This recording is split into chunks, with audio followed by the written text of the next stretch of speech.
নমস্কাৰ। আজি আন্তৰ্জাতিক নাৰী দিৱস। বিশ্বৰ প্ৰতিগৰাকী নাৰীলৈ অলেখ অযুত শুভকামনা জনালোঁ।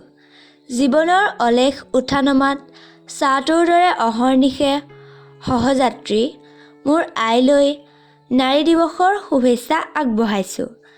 আজি মই আবৃত্তি কৰিবলৈ ওলোৱা কবিতাটোৰ শিৰোনাম প্ৰিয় নাৰীৰ সমীপেষু। প্ৰিয় নাৰীৰ সমীপেষু,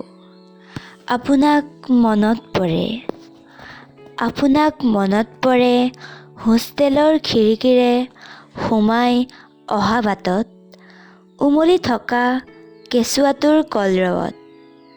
আপোনাক মনত পৰে দিনটোৰ হাড়-ভঙা পৰিশ্ৰমৰ অন্তত ঘৰমুৱা কোনো শ্ৰমিক নাৰীৰ ফিচিকি যোৱা ব্লাউজৰ বতাহত উৰি অহা সেমেকা গোন্ধত।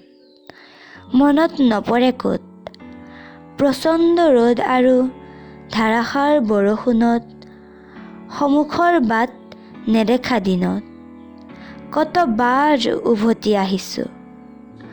আপুনি আহিব, ধান-পাতে কটা হাতে চেনেহ এধানি দিব। আকৌ এবাৰ মোৰ টোপনি যাব। ধন্যবাদ।